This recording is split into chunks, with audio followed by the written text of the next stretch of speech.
We're like, there's no way you're getting out of this strike without doing it. So they had to. And that's like the really important point is when you have the kind of member power that we had because we were all on strike, we were all unified. So what happened? I've been under a rock. I have no idea. What in particular happened with the Writers Guild? Well, we've been on strike since like May 2nd. Turned out to be the second longest strike we've ever done, 148 days. We have been out marching in front of all the different studio lots. I've been marching in front of Netflix almost every day. About halfway through in July, SAG-AFTRA, the Actors Union, also went on strike. And what just happened a couple days ago was we got a tentative agreement. The companies finally came back to the table, made a deal, and then last night we released the deal. The resolution is we fucking won. We won a huge number of things we were asking for, stuff they said they would never give us. We tripled the value, just the sheer dollar value of what they were offering us 5 months ago. It's just a massive, like, historic victory for labor in Hollywood. Let's pull up. First of many. Let's pull up your Twitter. Actually, I think had the details, right? Yeah, my own little paraphrase of the breakdown, but yeah, you can scroll down a bit. There it is. Yeah, the details of the new Writers Guild contract are out. We won success-based residuals, strong limitations on AI, minimum writers' room staffing, guaranteed compensation at 13-week minimums for comedy/variety writers, guaranteed two-step deals for screenwriters, guaranteed that writers be kept on through production. Individual P&H contributions for writing teams, script fees for staff writers, and a hell of a lot more. So, I guess a lot of those things are like specific to our. I can explain what they mean, but a lot of those things are things that writers have wanted and demanded for decades, and the companies have refused to give us. So, let's go through each individual points of the agreement and like what you won. Yeah, and then of course I'm going to ask you because I'm very confused. I'm a big Zaslav head, as you know. Yeah. I'm a big fan of what Zaslav has done. Iger head too. These guys are great. They are the real value providers, in my opinion. They're geniuses. And as a Zaslav head, we're Zazzies in the chat. And my question always was, like, he kept saying this is just impossible. Like these are demands that are just truly unreasonable. Yep. That's what they told us over and over again when we started negotiating in March. They told us that through May. When we after we went on strike, actually after the actors went on strike, Iger went on CNBC and said that what the writers and actors are asking for is unreasonable. Oh, streaming's losing all this money. We can't afford it. This is a good grid that you just pulled up. This is good because this is the comparison between the leftmost column is what we asked for. These were our proposals as of May 1st. The second column is their best offer as of May 1st. So that's where it was left when we went on strike, what we wanted versus what they gave us. Yeah. And then on the right is what we actually won.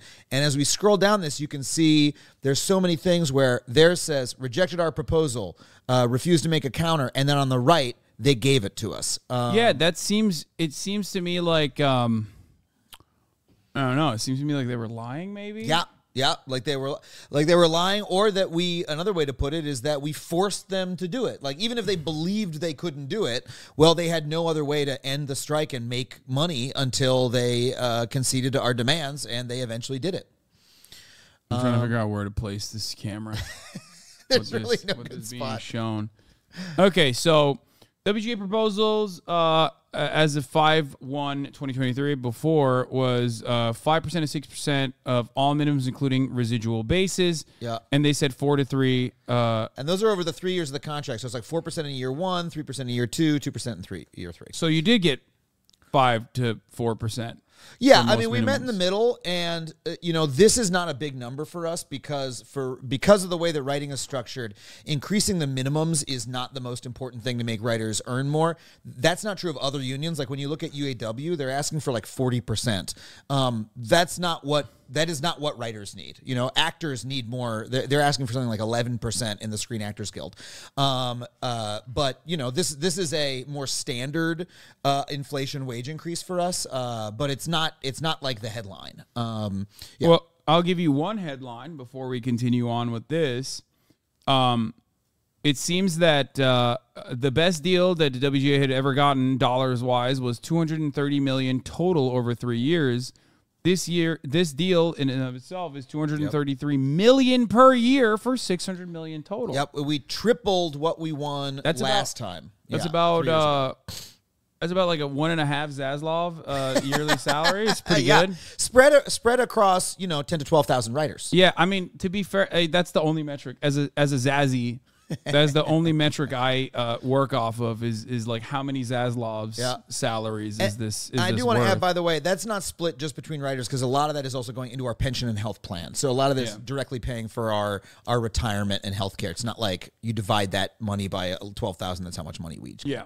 Okay. But yes, it's huge. It's huge. So we got streaming features. Streaming features with a budget of $12 million or more receive full theatrical terms, including better initial compensation and residuals. That's what we wanted. This is... They offered us bullshit. They gave programs 96-plus minutes with a budget of $40 million or more, received 9% increase to initial compensation, no improvement in residuals. Like, that's a shitty counteroffer. 9% for some things, yeah. So what did you guys end up doing? So what this ended up doing, so what we wanted was streaming features with a budget of 12 million or more. That's like a pretty good, that's like a healthy budget for any movie, 12 million. That's not very high. We wanted to have the same terms for a streaming feature as you would get for a movie being released in theaters.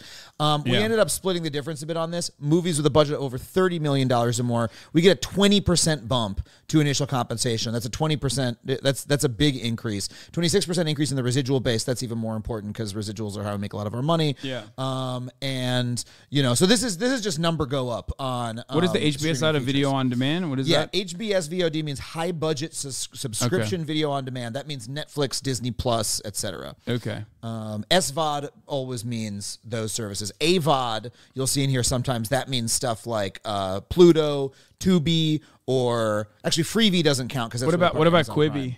Quibi would have been SVOD. R.I.P. R.I.P. Quibi. I'm also a Quibster, but that's a different talk. Oh, Quibi. What poor little punchline Quibi. Yeah. Okay. Guarantees second step. Requires the second step if hired for a screenplay for less than 250% of minimum. This one's really important. So what does this mean? Okay, so normally, so historically, screenwriters, people who write movies, were always given two-step deals. This means you do 2 drafts and you're paid for each one, right? The company started eroding over the past couple decades. Our contracts, they started offering people 1-step deals where they only got paid one time. The problem is, if you do 1 draft, there's never just a 1-draft movie. The studio is always going to ask for another draft, right? And they're just going to pressure you. Come on, just give it to us because you want to be a good partner, right? Don't you want the movie to be good? Blah, blah, blah, blah, blah. And so that means essentially you're always more writing. You're more writing, but you're doing it for free. And so we've been trying to get a guaranteed second step. Can we put that into terms like in a non-creative labor terms? Like I feel like this would be if you're an auto manufacturer and you're working at a plant and an assembly line. And the bosses say, you give us one freebie, like when we return the vehicle or something. Basically. Like when people return a vehicle, if you're working in a assembly plant, like, the windshield, even if there's like a recall, which I guess is not a 1-to-1 comparison, like you have to do it for free. Yep. I think it's a good comparison. It's like we're being asked to do work for free that we used to get paid for. And so this has been something like when I talk to screenwriters, they're like 1-step deals, 1-step deals, terrible. This is something that we've wanted for a really long time. And look, I mean, they completely rejected it. We got just a slightly smaller version of our initial proposal. For less than 250% of minimum, that would have protected slightly more writers. We got it for 200% of minimum for less. And it applies to when screenplays are purchased. This is like a huge win for screenwriters. Okay. Weekly pay, 50% of pay union commencement, and remaining 50% of paid out weekly over the writing period. Applies to writers paid less than $250 of minimum. They rejected it and didn't make a counter. Now they have an accelerated payment schedule for flat deals. Yep. So this is one that we didn't win all the way. What we wanted was, so look, most TV writers are paid every week, right? Wait, by the way, when you're explaining this, I'm gonna go. You can go through these, right? Yeah. I'm gonna take Kaya. Okay, but then you're not gonna know the information. That's fine. I'll tell them. These tens of thousands of people will know. Yes, just you'll. Okay, I guess I'll sit over here. So TV writers are paid weekly, right? But screenwriters, people who write movies, are up until now we're only paid a lump at the beginning, lump at the end. And so if the project was never finished, right? Like if it was like, okay, we need another draft, you're working endlessly for free because they're holding this other payment over your head. And so what we were trying to get was, hey, take the same amount of money, just pay it. Oh my God. Hi. Hello. Hi. Yes. Good to meet you. Hi there. Gaia. Oh yeah. Oh yeah. She's the best. You love David Zaslav. You love David Zaslav. Careful. Watch out for that microphone thing. Come here. Yeah. Wow, you're big. Okay, sorry, I got distracted by a big girl. Yeah, that's a good girl. So anyway, we're trying to get screenwriters paid weekly. Costs the same amount of money. We just want the payment to be distributed over the course of, every single week of the contract. They refused to go all the way on that, but we did get a bunch of that payment pulled up. So now people get 50% on commencement, and then they get 25% of their pay 9 weeks later, and the last 25% on delivery. So we got those writers more money earlier. We didn't get as far as we wanted to, but we did make an improvement there. Okay, the next one, I'll keep going. I'll keep going while I pet Kaya. Yeah, come here. Blah, blah, blah. Big girl. Yeah. Can you come up here? Oh my God. You got a lot bigger since I saw you last time. You were littler last time. How do you get anything done with this dog? It's hard. No biting. Beautiful dog. Where's this coming from? She's misbehaving. She's biting you. Oh, that was just a little. That was just a little she's nipping you because she's a zazzy as well. Here, you eat your boogers. Eat your eye boogers. She loves her eye boogers. Yeah. Okay. So we did weekly pay. So this one was really important to me. This is the one that I was on the negotiating committee fighting for. Appendix A is the part of our contract that covers everything that's not a narrative TV or movie. It covers late night comedy. It covers like documentary comedy, like I make, like Adam Ruins Everything on my show, The G Word on Netflix. Selfish of you. Covers. It was very. I mean, well, in a union, you're fighting for yourself, and your comrades, your colleagues, but you're also fighting for your needs. And so basically in streaming, we had no terms whatsoever. We had no minimum pay. We had no, traditionally in television, we have minimum pay, 13-week guarantee, and a healthy residual. We were trying to get all of those things in streaming. Like on my last show, The G Word, I received almost no money in residuals for it. The entire first year, I only got $500 for the first year of that show being on, and none of my writers had a guarantee of a weekly minimum or a certain number of weeks worked. We got those terms in streaming for comedy, variety, game and audience shows, and other non-dramatic shows. There's some exceptions, like if it's a very short order, they don't have to hire people for 13 weeks. They can get them for 6 weeks, stuff like that. If it's a 6-episode show. But we got a lot of basic protections put in the contract that they did not want to give us. And it was a big deal. And it's for, there's budget breaks. It only applies to shows that have a budget over $600,000 or more, which I don't love. It's not great, but we can improve it in subsequent years. A lot of what we did this year was getting stuff in the contract for the first time that we're going to improve in the future. So question for you. Please. And by the way, we haven't even gotten to the big shit yet. Yeah. Well, the question for you in this situation that a lot of people are going to have is, why is it 3 years? Like, what's the benefit of making this only a 3-year contract? It needs to be 3 years because if it's longer, you don't have the ability to adjust to the new fuckery. Like every 3 years. Okay, so like we put AI terms in there, right? Yeah. AI did not exist like as a term a year ago. And like now it's something in the contract. If we had a 5-year what if we have or a BI 7-year contract? I'm just saying, like we get you never know what kind of new tech's going to come out. I can't believe that's the first time I've heard that joke. Yeah. So yeah, if we had been on a 5-year contract, then we would have had to wait another 2 years to do anything about it. This way, we got really strong AI protections put in, and in 2.5 years, because it already took us 3 years to negotiate, it already took us 6 months to negotiate this one. Yeah. We get to go back in and fight again. And so you don't want the contract to be too long. If you do, you can get screwed because the companies have a lot more time to figure out how to get around the contract, and you have to wait longer before you can go in and fix it. Oh my God, people are saying Microsoft has already created BI. That's not even a joke. That's a real thing. See, this is like, I don't know. Artificial intelligence. Beautiful intelligence, Beautiful you know? intelligence. Yeah, that's what I was thinking. Okay. Increase weekly raises staff writers and story editors, executive story editors from 6% 5%. Here's the important part of this that we won. Establish new writer-producer tier with weekly rate. We asked for 25% above the previous rank, and instead it's 9.5% above the previous rank. So basically in a writer's room, you have staff writers, story editors, executive story editors. You have all these ranks, right? We created a new rank with a new pay minimum, which in effect is going to give a whole bunch of writers a big boost. It gives like another step on the ladder that you can grow to. And then you got the development room compensation. Yep. So there's a little bit of an arcane thing, but the companies have been doing these things called mini rooms where before a show is greenlit, they ask us to write most or all of the show before a green light even happens. And the problem is if they do that... Seems like a really cool way to cut costs, I think. That's exactly what it is. Get work done on the cheap. Because they were paying people only their minimums. They were not paying people their sort of like whole rate. They weren't paying them their producer fees or things like that.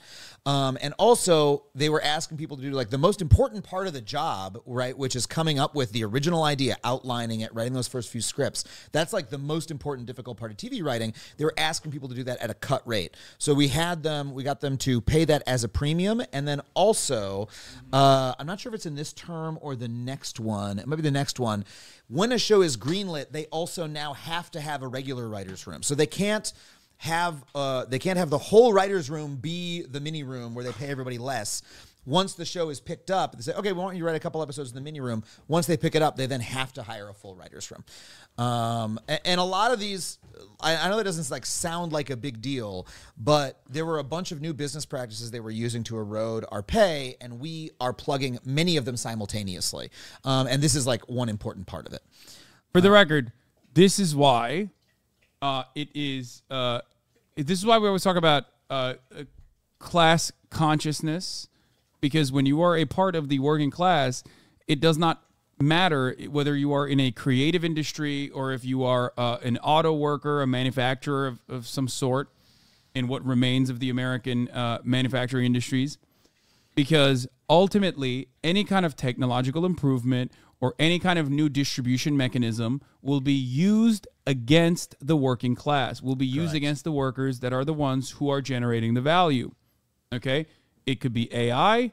It could be new methods of development or even taking former methods of development and basically pushing for that more. One other aspect of this, for example, that you see all the time is the Silicon Valley tech giants utilizing disruptive technology, which is usually just a way to push everyone towards feudal serfdom in the form of the gig economy by absolutely eviscerating what remains of the labor protections they have in that specific,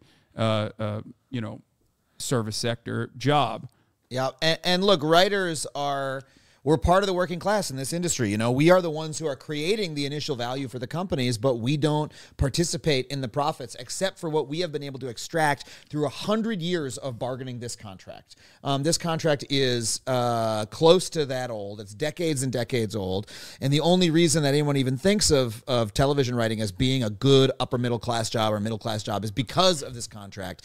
And that's why we're having this fight. And if you look at other jobs that people also think of it, like people have thought of auto working as being a good American factory job for a long time. It's because they've had strong unions the whole time. Yeah. So this is how we boost the working class up, is by doing this.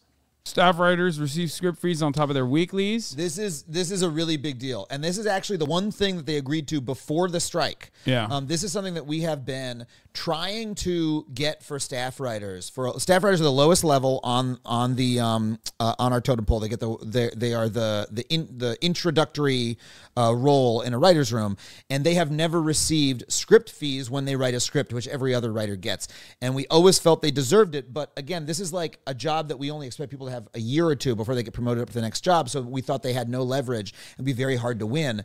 They ended up giving it to us. It was the only concession they made before the strike. And our thought was they were trying to splinter us by giving us one big give early, because they thought then, oh, they've got all these young rank and file members who are excited to strike. We'll give them something big and then they won't want to strike. And or maybe they thought that they would. Don't you think that they would reintegrate more of the writing workload back to the staff writers, so that like giving certain assurances to that side? Because wasn't that a point of contention as well? Well, here was our other thought is they can have, this looks like a big give, but there's no script fee if you're not hired to begin with, and if the writer's room doesn't exist at all, then there's no staff writer role. And so that's why this next one is so important, preserving the writer's room. This is one of the most important things in the entire contract. The companies were trying to eliminate the writer's room. You probably know what a writer's room is. A bunch of writers get together, they write the show together. There was no requirement for that to exist in our contract. It was possible for them to hire one showrunner, have that person break the whole thing themselves, and then farm it out to people freelance, which is a much, much lower rate. And it looked like they were going in that direction. They were shrinking writers' rooms. They were forcing people to work without a writer's room. And so if they offer us script fees for staff writers, well, if there's no staff writers because there's no writer's room, then that's a null proposal. It's not a give on their part. And so that would have been a meaningless gain unless we had preserved the writer's room, which we did. And you can see on the right there, so on the left, our proposal was a minimum staff of 6 writers in a pre-greenlight room, and one writer per episode up to 6 episodes, blah, blah, blah, in the post-greenlight room. They completely rejected. They said, we will never consider this in a million years. They used the word, it is anathema to us. Look at the right. That's what we want after 5 months on strike was, a development room has to have 3 writer-producers in it. And then you can see on the bottom right there, our face is covering it right now a little bit, but the minimum staff requirements apply up to 6 episodes. There have to be 3 writers. 7 to 12 episodes, there have to be 5 writers. 13 episodes or more have to be 6 writers. Those numbers are good. We'll improve them in future years. The important part is there must be a writer's room. They cannot eliminate the writer's room. And that makes everything else in the contract hang together. And as far as TV rating goes. For those of you at home who are like, well, how does this change for me? Like, what does this change for me? I'm just a consumer.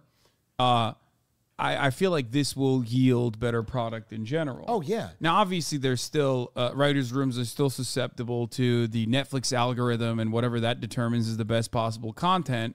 But overall, this will yield a better product, better content. Yeah, I mean, writers' rooms produce better work. Like, this is the place in which, writers get together, share their experiences, beat out ideas, etc.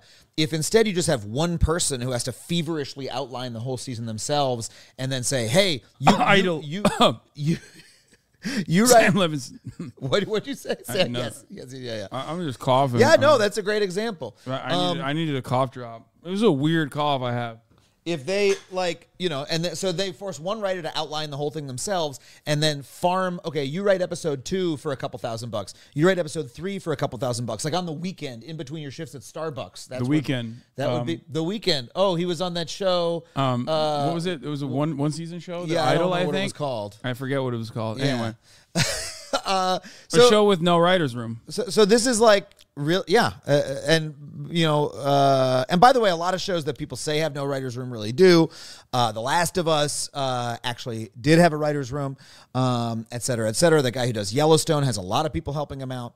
It's extremely rare for a show to have no writers' room whatsoever. But showrunners were getting more and more squeezed by the companies who were saying you cannot have as many writers as you need, and we put a stop to it. All right.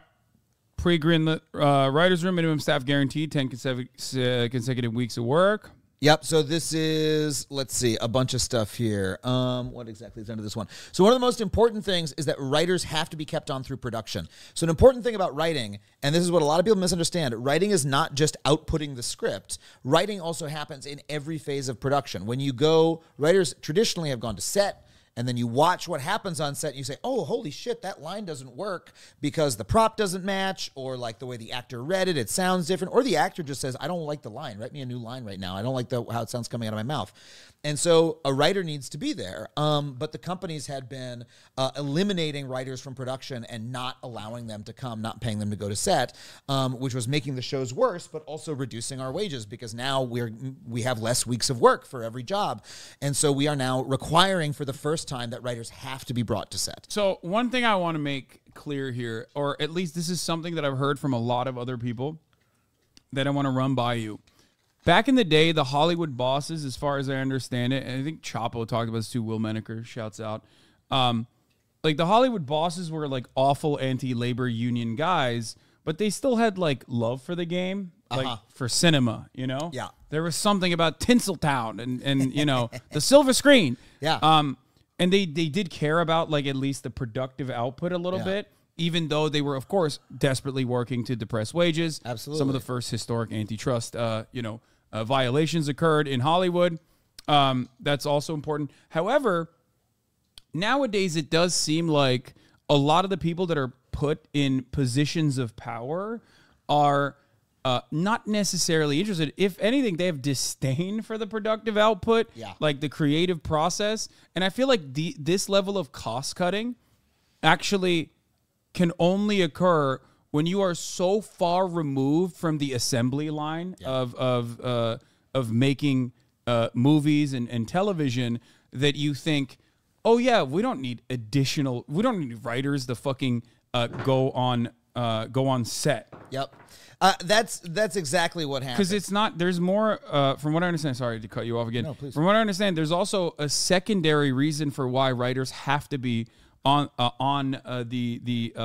set as well. It's not just for rewrites. Obviously, that's the major reason for it. But then also you get like on the job experience that you can take to the next work that you're to the next set that you're working on. I mean, showrunners, first of all, you know, the showrunner is always a writer, and the showrunner is responsible for making sure the entire show goes well. The showrunner supervises the directors, everybody else. And so you need to know, if you're a showrunner, how set works, right? And also, if you're in just a writer's room, you're just a staff writer or a story editor, you also need to know how set works. You need to know, oh, wait, if I write a scene where someone jumps in a pool, that it's going to take them 2 hours to dry everybody out to do 5 takes, and so I can't write that scene. You know, like shit like that. Just like, oh, I know how much stuff costs. I know what it's like to shoot something on the day. Like, if you watching at home want to write a screenplay, please go ahead. But until you have been present for the shooting of your screenplay, you don't know much about what it takes to write a screenplay, right? You can take a good first stab, but you haven't had that direct experience, right? And so that was like a critical part. And we would try to explain to these companies and appeal to them, hey guys, the shows are going to be worse because you are not training the next generation. And they would say, yeah, that sounds like a real problem. Yeah, you can't bring anybody to set though, you know, like because those were literally 2 different departments. One person's the executive who agrees with us, but the business affairs department, whose job it is to cut costs, says, yeah, no, you can't bring a writer to set because that would cost more money.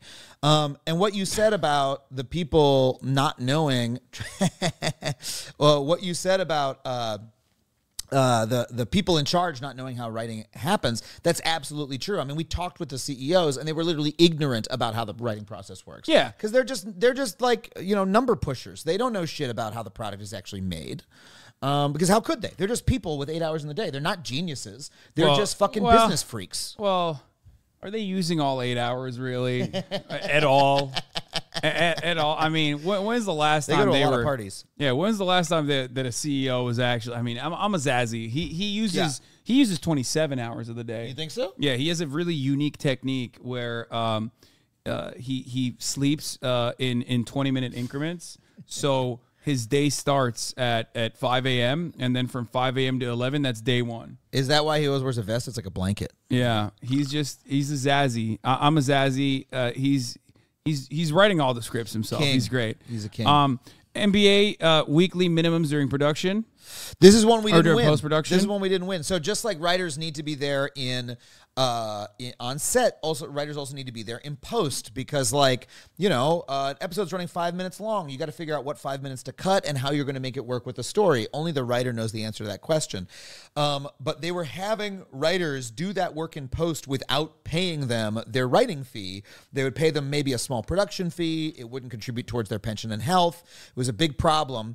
We demanded that they pay us as writers during post. We did not win that one. Now, we also have arbitration cases open against that. It's like an enforcement issue.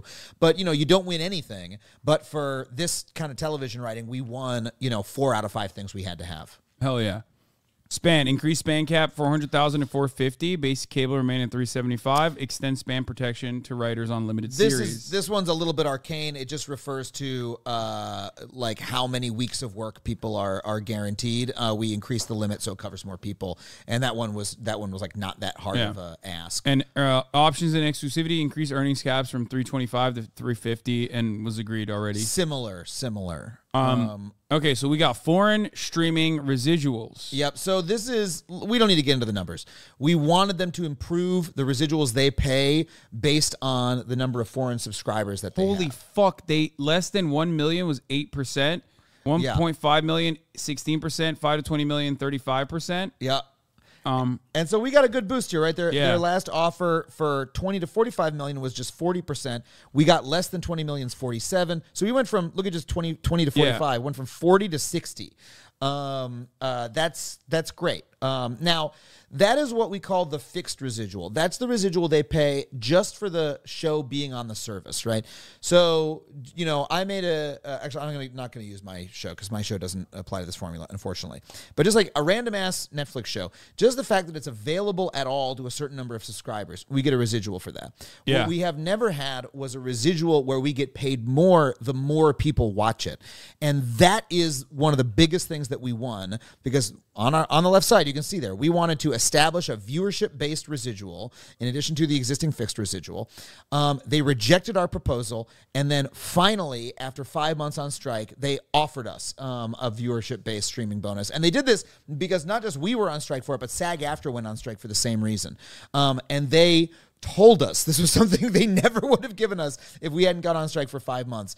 And basically the way it works is if 20% or more of the service's subscribers watch the show in the first 90 days or in the first 90 days of a following year, they have to pay us a bonus equal to 50% of the fixed domestic and foreign residual. So they basically pay us a residual bonus every single year that a fifth of the subscribers watch a show.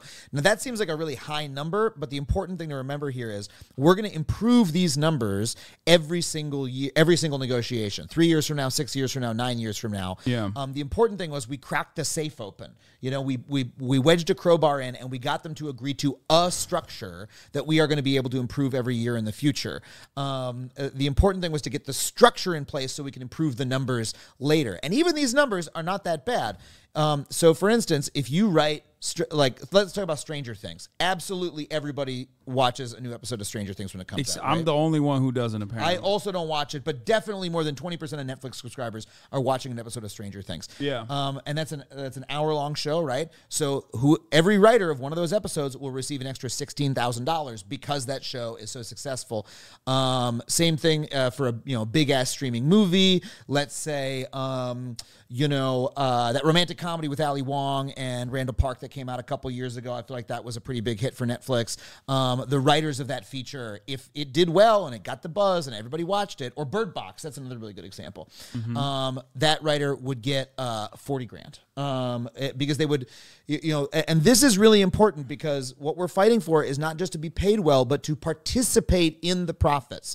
It is our work that is creating the value, so we should participate in it. This is an important question I have for you. Go for it. How are you getting transparency in the numbers? Very good question. So so the first thing, streaming data transparency. The companies agreed to provide the guild, subject to confidentiality. Scroll down there. A total number of, where is it? I think you scrolled. Oh, I went too hard. Total number of hours streamed both domestically and internationally of self-produced high-budget streaming programs.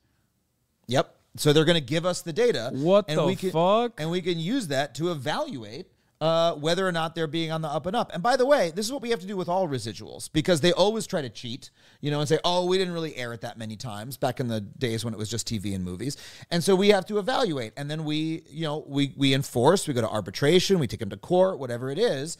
And we're going to keep doing that, because this is like, we don't just sign the contract and say we're good. We enforce 365 days a year. Like if I were to ask you, like you could tell me, right? Like tell you the data. Yeah. I'm not going to know it because it's going to be confidential with our staff. But our staff is going to be able to give aggregated information to us. But yeah, go on. I mean, look, the point is not to like publish it. The point is to like make sure we are able to use the data to get the money. Yeah. I mean, this also creates an environment where like you are forced into collaboration with the bosses in this regard, where like, there's it's like almost a mutual self-destruction if you were to reveal this information, if it was like bad, for example. So I guess they have to, it's like a forced transparency on their behalf. The data about who watches these shows is going to start coming out, because advertising is coming back into the business. Yeah. They're going to need, advertisers demand to know numbers. There's companies like Nielsen who track it. Like, this data is not going to stay secret forever. Nielsen is... Well, they've been doing it for decades, and like, eventually, we're gonna have more standards. But the important part is not just the data; is that we got the fucking money, right? That's what we were going for. Yeah. Well, transparency on that side, I think, yields better opportunities to claw back more of the profits that you're generating. So this is a huge and very necessary step. It's huge, and I'm shocked that what's his name? The Netflix one. Sarandos? The Netflix guy, Sarandos, was on board with that. I mean, I think they were probably, I don't have like inside insight into who didn't like it, but I think that, yeah, it's easy to guess that they didn't like it. But they literally had no choice. Right? Like, if he wants to get another episode of Stranger Things, which is the one time a year he makes all his money, he's got to give us the data. He's got to give us the residual. Like, we're like, there's no way you're getting out of this strike without doing it. So they had to. And that's like the really important point, is when you have the kind of member power that we had, because we were all on strike, we were all unified, you don't ask. You force them to do what you want. You fucking make them do what you say. And it is an incredibly powerful feeling to do that. And that's what a union can do. You can force the capitalist to do what you say. It fucking rocks. Yeah. All right. Ad-supported free streaming services, which, by the way, so you're absolutely correct. I think that advertisement revenue is going to have to happen in all subscription services. Yep. And probably like higher tiers of pay for no ads, like an ad-free premium service. Because like, I guess this is the hard truth of the matter that I have come to terms with many times over, is that the reason why, as far as I understand it, Netflix was able to exist originally was because they were another, like, before it became the behemoth that it is, and before other streaming services were like, oh my God, what the fuck? Netflix is like making so much money. Mm-hmm. The reason why they were able to do that was because they were able to take advantage of the technological improvements before these old fossils decided that the internet streaming services were actually very good. Mm-hmm. And the cord-cutting generation was like firmly the cord-cutting generation. And they were able to pay very little for this IP that they were simply reworking and offering a new distribution mechanism for, right? Yeah. And none of this, especially as it stands currently in the way that this service works with 17 different streamers, all owned by some of them owned by the same corporate subsidiaries. Right now, no one can monopolize the marketplace, and every single one of these services, including Netflix, originally started with the hope of inevitably monopolizing the entirety of the. That was Netflix's whole pitch. Like, you can't justify existing, you can't justify your business strategy by saying one day we will inevitably monopolize the entire sector, which is what Netflix did. So I think that there will be a dramatic shift. That was inevitable already with how these streamers work, and prices will most likely have to go up. Yeah, well. I mean, they subsidized it with they had cut rates on shit at the beginning with investor cash. It's very similar to Uber, right? Where they're like, oh my god, it's so cheap forever, and we can pay a lot of money, and then once they actually have to turn a profit, all that starts going away. Now Netflix is turning a profit, but the other thing is they essentially lied to the public about the idea that there wouldn't be ads on the service. Like, they knew that the HBO model delighted the audience the most, that people don't like ads generally. However, ads are the way you pay for content, right? As you know well. Like, you can make more money from ads than you can from subscribers, period. It is a better business model overall. That is why almost all of TV was ad supported. more scalable business model. Absolutely, because people want to pay money less than they want to watch ads. Chat, Adam is 100% correct, and the same exists in the Twitch streaming space as well. It is just the truth. Yeah. Okay. There are very few people, myself, I'm one of the very few people that sees a subscription model as a more sustainable way to operate. But that's because, my operation is incredibly low cost in comparison to these big budget Hollywood productions, obviously. Yep. They do demand a more advertisement revenue so they can get more revenue in general. So there is truth to the one aspect that, like, these platforms are basically held together with ticker tape and quantitative easing backed low interest rates that have exploded the Silicon Valley tech bubble in its growth. That is precisely how these guys have been able to continue thriving in the way that they have with the price points that they are pushing for. So, and it's just a false belief. Like, look. What we used to have in just the TV era was you had free TV with ads, that was broadcast. You had pay TV with ads, that was cable. You had pay TV with no ads, that was HBO, Showtime, stuff like that. Netflix said, okay, we're doing pay TV with no ads. That's what we'll do. And people liked it because it was fresh and new, right? But it's ridiculous to think that that was all that there was ever going to be, that all we were going to have was like 5 little HBOs floating around. Like, advertising had to come in. And in fact, Netflix's advertising subscribers, people who pay less and watch ads, are already worth more to them than the people who are paying, $20 a month. And so that means advertising is coming back in. So what this clause is about is there are now services, AVOD. Those are advertising video on demand. They have no subscription fees, things like Tubi and Pluto. We know that those channels are eventually going to start having shows, and now we have terms when they do. What the fuck is this? A new trade group, the Streaming Innovation Alliance, brings together Netflix, Max, and more to promote their interest to politicians and government entities. It marks the first time competing streamers have banded together in a united... So they're doing AMPTP 2. They are. I mean, I think the AMPTP is like a collective bargaining organization. It's like a union for companies. Yeah. This is more of an advocacy group. This is closer to the MPAA. Oh, okay. Yeah. Which is like they're gonna like lobby senators and have galas and stuff like that. But this also has a really funny list. Does this article have the whole list? Okay, here, look at who else is in it. Afroland TV, America New Network, BET Plus, For Us By Us Network.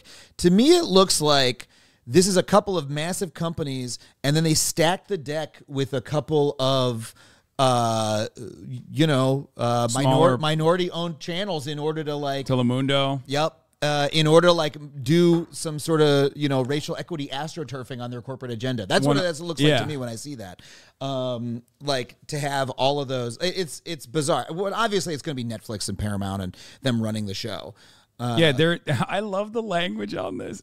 They will advocate for federal and state policies that build on the strong, competitive, and pro-consumer market for streaming video. Yeah, I mean, so what they are realizing here is that, look, this is the same as it ever was, right? They are replacing TV, and they realize, oh, wait, the government's going to come in and regulate it once it's the only thing that people are watching, and so we need to get ahead of that and start doing government lobbying.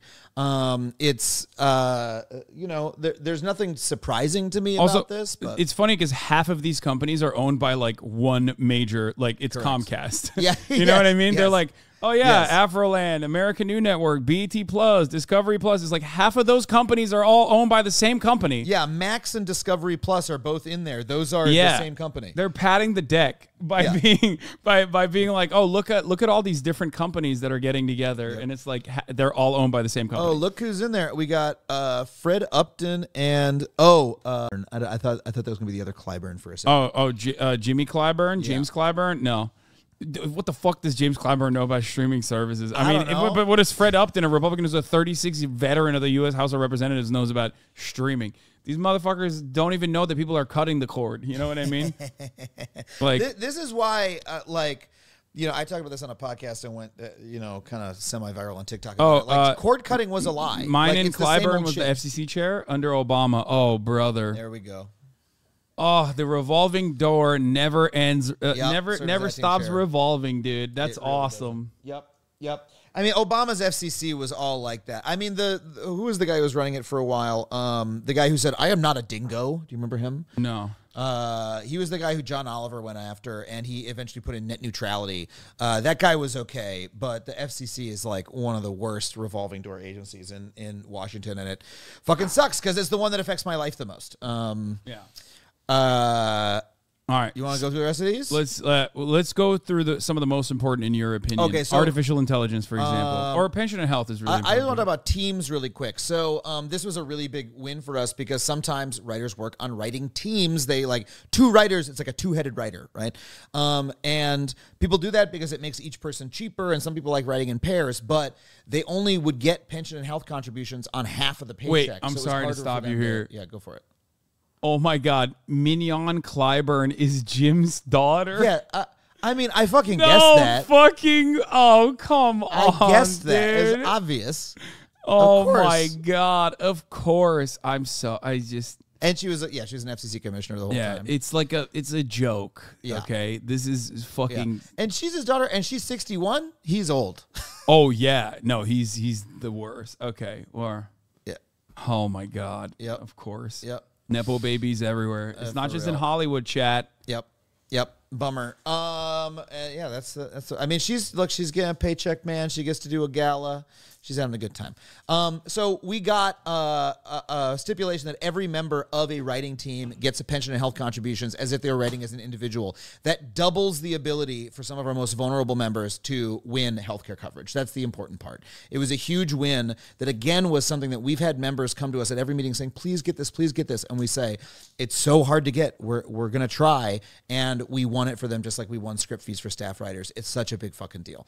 And then artificial intelligence is the one you really want to know about, right? Yeah. Regulate the use of well, that was the sexy one because AI is like the Yes. sexy thing that everyone cares about. So so our proposal was AI can't write or rewrite literary material, can't be used as source material, and MBA cover material, that's our contract, cannot be used to train AI. They rejected the proposal. They offered us annual meetings to discuss advancements in technology. Yeah. What's that meeting going to look like? You silly fool. You don't understand. We'll teach you why We'll this just is have such a good thing. meeting. Well, what's going to happen at the fucking meeting? Like, they'll just, I don't know, here's some sandwiches. Now get out of here. And so what did they eventually agree to? Almost everything that we asked. AI-generated written material cannot be considered literary material. That means that anything an AI generates cannot be passed off as the work of a writer. Can't be used to generate scripts. Can't edit scripts. And they cannot assign us work produced by an AI and say that now we're going to pay you less because an AI wrote it. Because, like, for instance, if you write a novel and the studio says we love Hasan's novel, you rewrite it. Now I'm writing an adapted screenplay and I get paid less. That doesn't work with AI. If they were to say, hey, here's an AI novel, adapt that, I get paid as an original screenplay.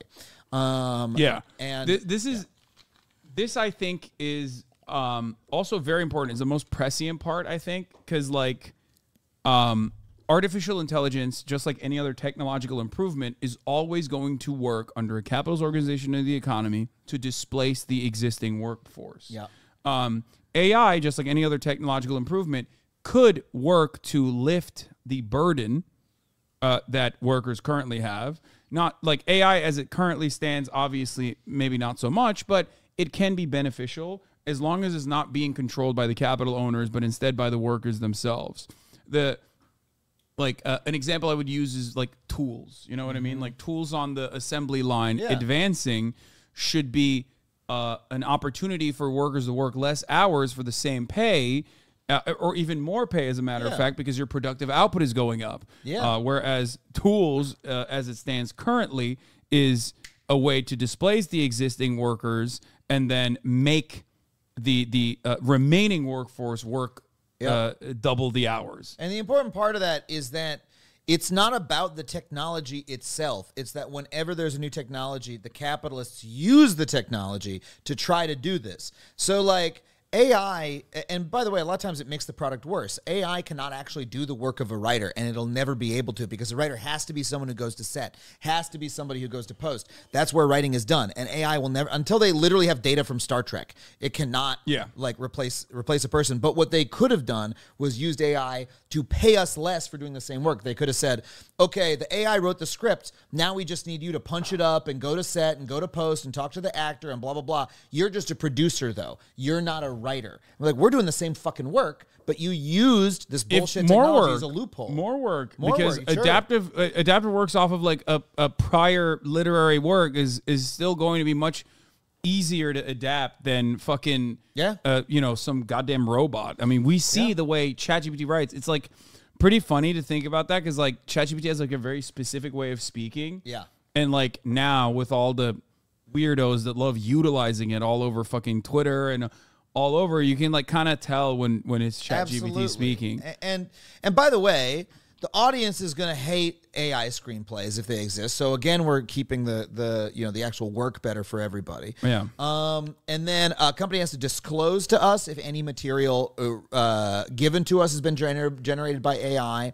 And then for anything in the future on the training piece of it, we have the right to assert that the training based on our shit it violates our rights, and that's basically there because we don't know how this technology is going to be used 3 years from now, and so we have the right to examine it, and so it's sort of like a field of future battle on that point. So yeah, your original proposal was $429 million a year.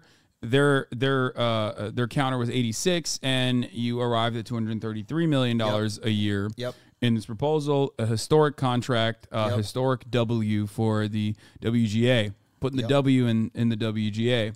So, congratulations to everyone that worked really long and hard. Now, let's get to some of these questions, right? Let's do it. So now that we went through these line items, this was already, I assume, is it ratified already? No. I'm on the negotiating committee and the board. We voted to pass this deal to the membership. It's going to be ratified over like first week of October or so, but the strike has been suspended. Mm-hmm. And if it's not ratified, then we got to go back to the negotiating table. Maybe the strike goes on, but like, that ain't likely. People pretty happy your with confidence this is I mean, we'll see what the number is. You sort of want people to, you don't want 100% ratification vote. You want some number of people to be angry so that next time you could say, look, we got to get a contract that we can ratify. Yeah.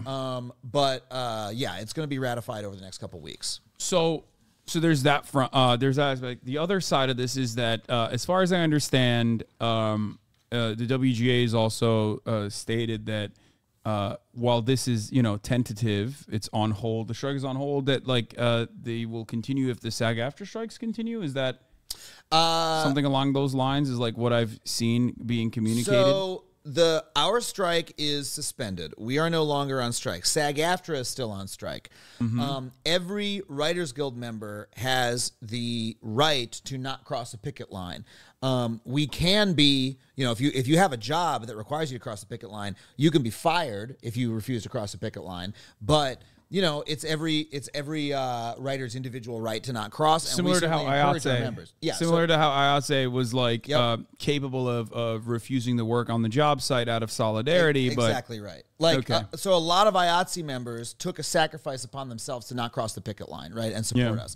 So we have the ability to do the same. So for instance, I'm not taking a meeting on the Netflix lot as long as there's people walking back and forth in front of it. You know what I mean? But there's a lot of ways for us to get started that don't directly interfere with their strike. For instance, I could have lunch with a director or something. You start writing. Yeah, exactly. Like before you were only tweets, no writing allowed. And by the way, there's a difference between like there's no currently any SAG-AFTRA shows that are in production that a writer might need to go work on, because writers work before the actors, and nothing's in production right now. Yeah. So we are going to be as supportive as we can of them under labor law. But look, it's the companies want this strike over. They want to get back to work. They're going to go to SAG-AFTRA really quickly. But we only won some of this stuff because SAG-AFTRA went on strike too. Okay, good. I have a lot of scripts I got to hand off to you finally, so you can give to everybody at the Writers Guild. That's what I've been holding out on. You want to know the weirdest thing that happened to me on the picket line? What? Is this guy, this man, I'm at Netflix. This man and this woman come up to me, and the guy is Russian, and he's talking in Russian, blah, blah, blah, blah, blah, blah, blah. And the lady's like, he says I was like, what does he want? He is looking for a writer. I was like, what does he want? And she eventually tells me, in extremely bad translation, that he had some dirt on Meghan Markle, and he was trying to find a screenwriter to pitch a TV show to Netflix. And they had gone to the picket line. On the picket line? Yeah, to try That's to the best find a place to writer. do This guy's trying to peddle his story. He's going to where the writers are, baby. Some 7-foot-tall Russian guy who says he knows something about Meghan Markle. And I started yelling at them. I was like, get the fuck out of here. Because they were going around asking people to scab on the picket line. They were like, oh, that's where the writers are. And I was so pissed off at them. But there were people who treated it that way, who were like, hey, can I hand out? Me. That's what I had so many stories. I wanted to get through. That's fire. I scabbed. I did a Disney Pixar sodas for everyone in the chat. This sodas? Yeah, it's the new Disney $1 trillion production sodas from episode 1 E1 podcast. We did that. It's the first motion picture that is not a motion picture at all. It's a podcast. Oh, wow. And it's about sodas? It's about sodas. Yeah, we did that. The different sodas have different voices? Yeah, I'm Diet Mountain Dew. Yeah, we did that. It was worth it. I did it for free because that's for the love of the game, Hey, before I get out of here, are there any new memes? Because last time I was here, you showed me Skibbity Toilet, and you remember I lost my mind when you showed me Skibbity Toilet, and it became my favorite thing. Is there anything new? Because you know more. What kind of new memes we got, chat? What do we got on the docket that we can show Adam? Because we don't really have any. We don't really have anything like that crazy. Show him Dracula Flow. What is that? Dracula Flow. Whoa! You bit my face. Yeah. Oh. No biting. Don't you even think about it. She got a good dog smell face. The new meme is the new. Oh, okay. Quick question for you. I know you have friends who are in the writers' room for Bill Maher. Hey, no biting. Hey, I'm making her do it. What are you doing?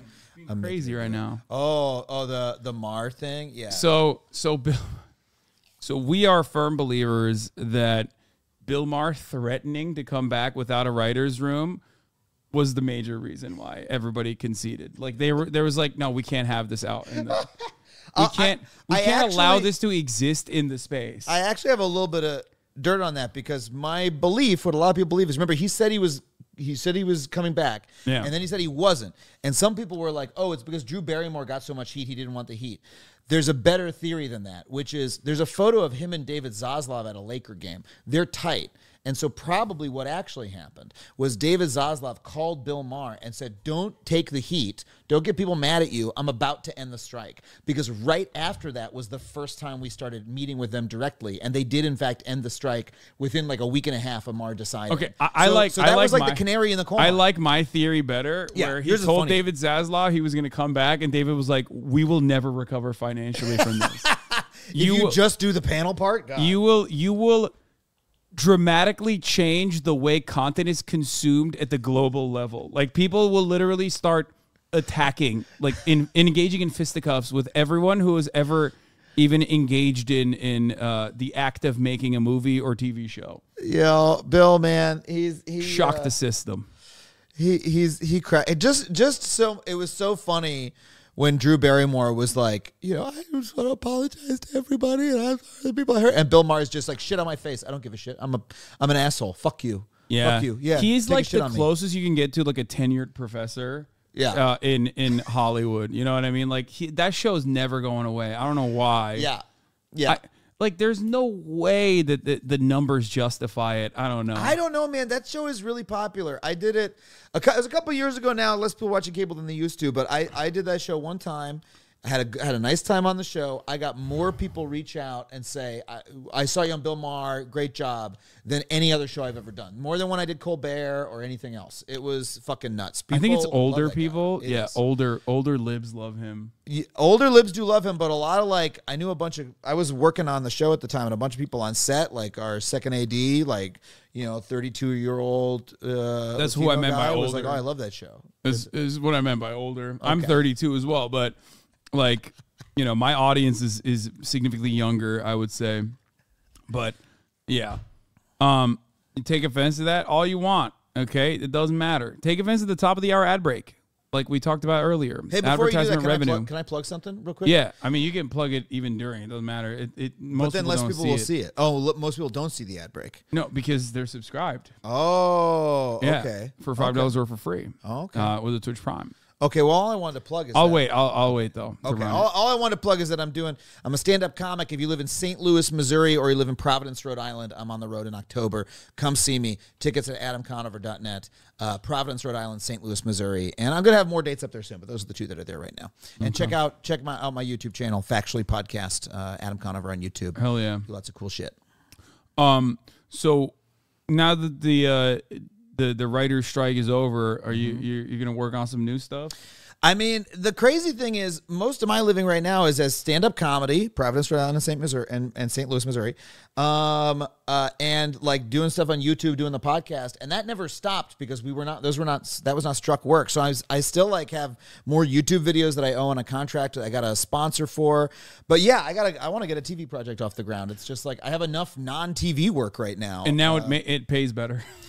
It kind of fucking does. Like, the problem with TV is like you have to work 6 months just to like get paid, and it could be for, you put this whole pitch deck together and maybe you never get paid for it. You ever thought about working in TV? You got those WME agents? No, never. No, I love my HasanAbi job. on MSNBC. I love my job. Yeah, you don't get stir crazy in here? I have the best of all worlds, in my opinion. Like, there's obviously like, well, first of all, I already make like TV contract money in general due to my subscribers, but also on top of that, like I get to have editorial independence, just sit here if I wanted to in my fucking underwear, make my own hours, you know what I mean? Have a pretty tremendous reach. The only thing that would help would expand my reach greatly to audiences that actually vote. So I have considered it in the past, but what could you do with more resources though? Because for me, like, look, I want to do a late night show, right? As soon as they're making that shit again. That's the kind of thing, I do, but I'm doing it on YouTube currently because that's where the audience is watching it. But it's like, I got to write all the scripts myself. I hire, a couple writers I've worked with, but I can only pay them a certain amount because it's just like YouTube money. You know what I mean? I have to make a living myself. And I'm like, God, I wish I had a full writer's room. I wish I had 8 writers like they have on The Daily Show. I've also never really done that either. Like the last time I did that was on the Young Turks, where I had the breakdown. Like it was my only like scripted. It was my only experience with like scripted content, which is pretty impossible to do without having writers. Like I did benefit from having at least like producers. Yep. On that, a couple people that I work with on that, Will Neff being one of them, chatters, but. Ultimately, I mean, it sounds great. It just depends on the hours. You know what I mean? Mm-hmm. I don't even give a shit about it from the pay perspective. But you're right. It does open up a lot of opportunities for. It opens up a lot of opportunities for like making much better, more creative stuff. That's what I'm talking about. Like, someone said Adam Conover hosted The Daily Show. The only reason from your lips to Chris McCarthy's ears, the only reason I'd want to do that is not because of the money. It's because of like, then I could do high quality shit every day. you know, because I would have a whole team. You'd have that whole car behind you instead of me, you know, just trying to jog everywhere myself. And like, it can be a force multiplier. You can do more. But you know, that's my main beef with like internet content, is that you can make money doing it if you do it at the lowest price point possible. You know, if you do it here in your room, if this is what you're happiest doing, then fucking hell yeah. I am very happy doing this. That's the other thing. But you know, I mean, I'm not against it. I feel like the thing that I care about the most would be new audiences that I think is like important to reach out to, and you know, having your message spread farther. Having institutional legitimacy of that sort certainly helps, because then you have like a multi-billion-dollar mega corporation whose interests align with yours doing marketing for you. Look, the best thing, like Adam Ruins Everything came out in the last gasp of cable, and it was fucking awesome, because when the show came out, they put billboards all over the place, all through the New York City subway, and they just ran it on TV. And the great thing about cable as a broadcaster is like, look, there's just a certain number of TVs that are tuned to every channel all the time. People would just be watching The Impractical Jokers on True TV, and then my show would come on, and then some tens of thousands of them would go, oh, what's this show? Oh, pretty good. You know, it's not like online where you've got to like tweet to tell people about your Twitch stream or else nobody sees it, you know?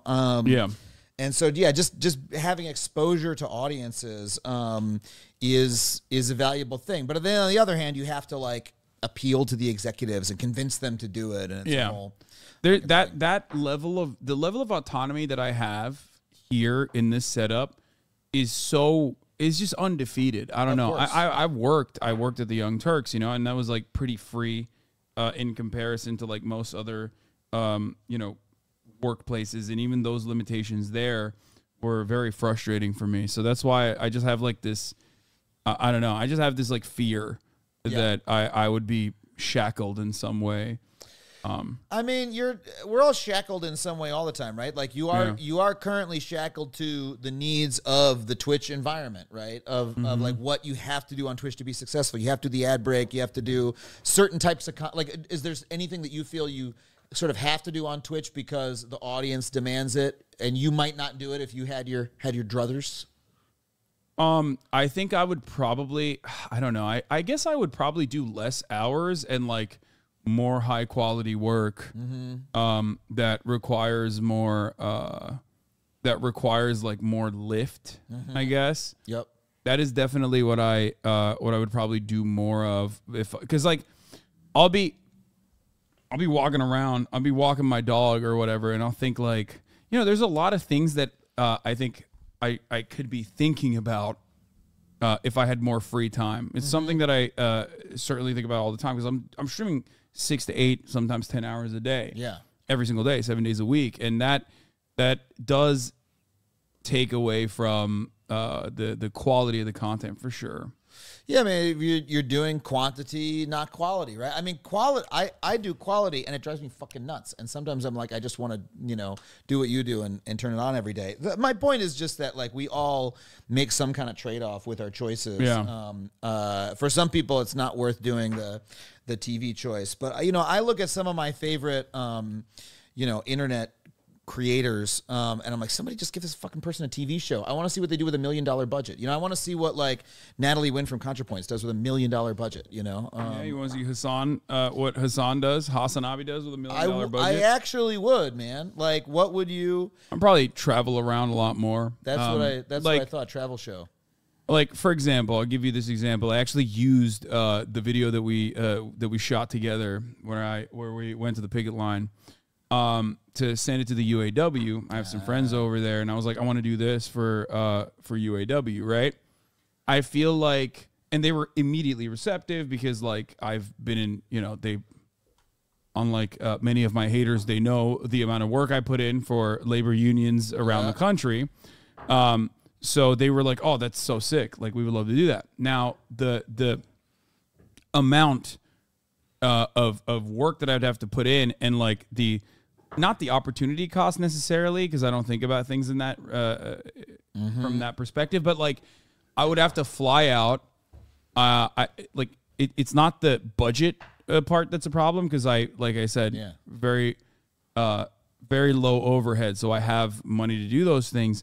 But it's like that the way that I make content requires me to be on all the time. Right. So then I can't necessarily fly to Detroit and visit a picket line and shoot that immediately while doing the current things that I'm doing. Yeah. You have to make the demands of content are so much you have trouble like just putting in the preparation because you have to be shooting so much. That's the biggest issue. It's like people say yes we can. It's restrictions. You're restricting yourself, but it's mostly you don't understand how it works on the back end. Yeah, like you just don't get it. I mean, what you're talking about sounds like a show I'd love to do. I've often fantasized about doing basically the like leftist micro dirty job show where you go to different union sites, try to do the job, go, holy shit, it's hard to be a fucking Starbucks barista or whatever it is. Yeah. And then learn about their union battle and their victories and how they've won, you know? And that's like, you know, and doing that thing with you at the writer's strike, I was like, this is a good template for that. So, you know, I'm back at work. If you want to talk about it, let me know. We could set up some pitches. No, absolutely. No, I'm down. I'm down to help out any way I can. There's also some fun stuff that I can't really talk about yet, chat, that I'm working with on like building cooperatives on the building cooperative side. So that's something to look forward to as well.